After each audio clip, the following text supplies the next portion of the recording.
Pelaku pembunuhan anak 11 tahun bermotif jual beli organ tubuh di Kota Makassar sedang menjalani hukumannya pada lembaga pemasyarakatan. Bagaimana perkembangan pelaku dari perspektif pembimbing kemasyarakatan? Berikut berita selengkapnya untuk Anda. Pelaku pembunuhan anak telah divonis oleh Hakim Pengadilan Tinggi Kota Makassar pada 2023 lalu. Proses hukum dijalani tidak hanya sampai di tingkat pertama, tetapi sampai tahap upaya hukum banding dengan hukuman 10 tahun. Sementara menjalani hukumannya, pelaku yang dulunya masih berstatus anak ditempatkan di Lembaga Pembinaan Khusus Anak Maros. Namun saat ini telah memasuki usia bukan lagi anak, jadi dipindahkan ke Lapas Maros. Dari perspektif pembimbing kemasyarakatan Bapas kelas 1 Makassar, pembinaan yang dilakukan itu telah sesuai dengan tahapan yang ada di lembaga pemasyarakatan. Tentunya kita harus menutup identitas anak yang bersangkutan. Hanya saja memang pembinaan yang dilakukan itu tersesuai dengan tahapan yang ada di dalam lapas. Sebenarnya di awal anak itu memang masuk di LPKA atau Lembaga Pembinaan Khusus Anak. Hanya saja setelah kurang lebih 5 atau 6 bulan setelah diputus oleh hakim pada Pengadilan Negeri Makassar, sang anak sudah menjadi dewasa, usianya 18 tahun, sehingga dia tetap ditempatkan di Lembaga Pemasyarakatan kelas 2B Maros. Nah, di dalam pembinaan tersebut ada beberapa tahap. Ada yang namanya tahap awal, kemudian ada tahap lanjutan dan tahap akhir. Nah, di tahap awal ini, saat ini memang si anak ini masih tahap awal. Kurang lebih 2-3 bulan lalu saya sudah ketemu dengan anak bersangkutan, kemudian kembali saya lakukan penelitian pemasyarakatan untuk memberikan rekomendasi kepada pihak lapas supaya apa yang menjadi kebutuhan si anak ini dapat dilaksanakan di dalam. Salah satu contohnya adalah pendidikannya. Sesuai dengan amanat Undang-Undang Perlindungan Anak, Best Interest for the Child, sebagai generasi penerus bangsa, pola pembinaan terbaik harus dilakukan agar nanti saatnya reintegrasi sosial, anak sudah siap, bukan hanya anak, masyarakat juga keluarga serta seluruh unsur juga siap. Sebelum keluar, pola pembinaan pun memberikan keterampilan-keterampilan. Jadi pembinaan itu juga ada 2, pembinaan kemandirian dan kepribadian. Nah, tentunya yang saat ini yang banyak dilakukan adalah pembinaan kepribadian terkait dengan keagamaan, keyakinan dan lain sebagainya.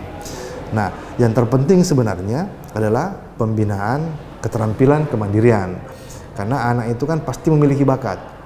Bakat inilah kemudian pada saat dia memasuki tahap pembinaan lanjutan oleh kami PK, itu kembali melakukan penelitian nih.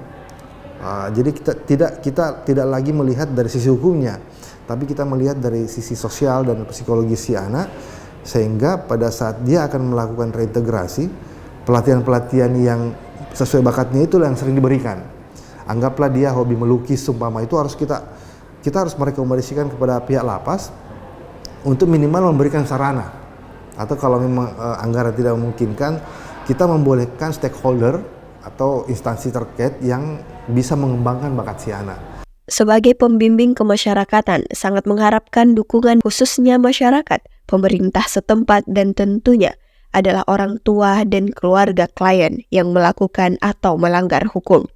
Tidak lagi melihat bahwa pelanggaran hukum itu sebagai orang jahat, tapi kita melihat anak itu sedang tidak harmonis dengan kehidupannya, baik secara individual maupun secara kelompok, sehingga itu yang harus kita obati. Baik, saya mungkin sampaikan dulu terkait dengan tahapan pembinaan yang ada di lembaga pemasyarakatan. Yang pertama itu, pada saat yang bersangkutan atau warga binaan masuk di tahap 0 sampai dengan 1/3 masa pidana. Itu kita sebut dengan tahap awal. Kemudian masuk kepada tahap lanjutan pertama, itu di 1/3 sampai dengan setengah masa pidana. Kemudian tahap lanjutan kedua di 1/2 sampai dengan 2/3. Nah, di 2/3 sampai dengan habis masa penahanannya atau habis masa pidana yang dijalani, itu kita sebut dengan masa reintegrasi sosial atau tahap akhir.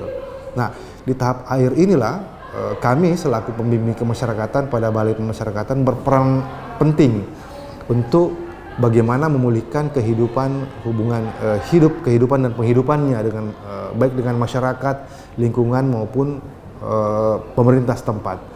Nah, saya selaku pembimbing kemasyarakatan sangat mengharapkan dukungan dari khususnya masyarakat, kemudian pemerintah setempat, dan yang terpenting adalah kita selaku orang tua atau keluarga terhadap anak-anak yang melakukan atau melanggar hukum, tidak lagi melihat bahwa pelanggaran hukum itu sebagai orang yang jahat, tapi kita melihat bahwa anak itu sedang tidak harmonis dengan kehidupannya, baik secara individual maupun secara kelompok, sehingga itu yang harus kita obati.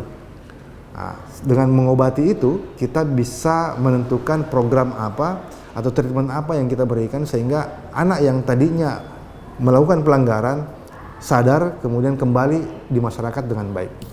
Terima kasih. Abida Rahma Ahmad, Muhammad Syaiful, Unhas TV.